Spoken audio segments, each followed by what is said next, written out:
ഈ കഥയിൽ നിന്ന് നമ്മൾ മനസ്സിലാക്കേണ്ടത് എന്താണ്? ഭഗവാന് നമ്മൾ എന്ത് സമർപ്പിക്കുന്നു എന്നതിലല്ല, എങ്ങനെ സമർപ്പിക്കുന്നു എന്നതിലാണ്.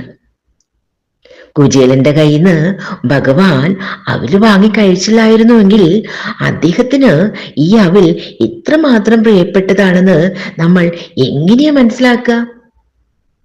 ഭഗവാൻ തന്റെ ഇഷ്ടങ്ങൾ അറിയിക്കുന്നത് തന്റെ ഭക്തരിലൂടെയാണ്. പക്ഷേ ഈ ഇഷ്ടങ്ങളൊന്നും സ്ഥിരമല്ല കേട്ടോ. അദ്ദേഹത്തിന്റെ ഇഷ്ടങ്ങൾ ഓരോ നിമിഷവും മാറിക്കൊണ്ടേയിരിക്കും. പ്രതിനിമിഷം നവനീതം എന്നല്ലേ ഭട്ടതിരിപ്പാട് പറഞ്ഞിരിക്കുന്നത്.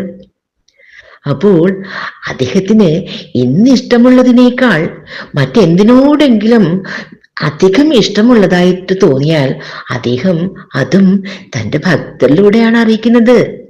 അപ്പോൾ അതുകൊണ്ട് അദ്ദേഹത്തിന്റെ ഇഷ്ടാനിഷ്ടങ്ങൾ മനസ്സിലാക്കാൻ നമ്മൾ വേണം കണ്ണും കാതും തുറന്നിരിക്കാൻ. ഹരേ കൃഷ്ണ. സർവം ശ്രീ രാധേ കൃഷ്ണ അർപ്പണമസ്തു.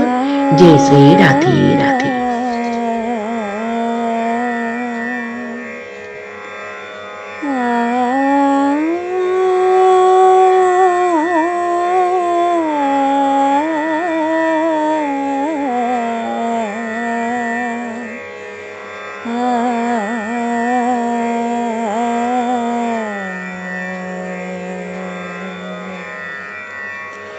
മാധവ മാമവദേവ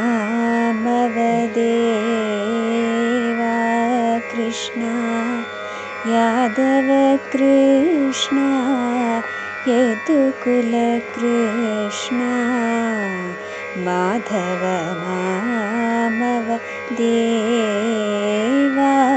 കൃഷ്ണ യാദവ കൃഷ്ണ യദുകുല കൃഷ്ണ മാധവ മാമവദേവ കൃഷ്ണ യാദവ കൃഷ്ണ യദുകുല കൃഷ്ണ മാധവ മാമവദേവ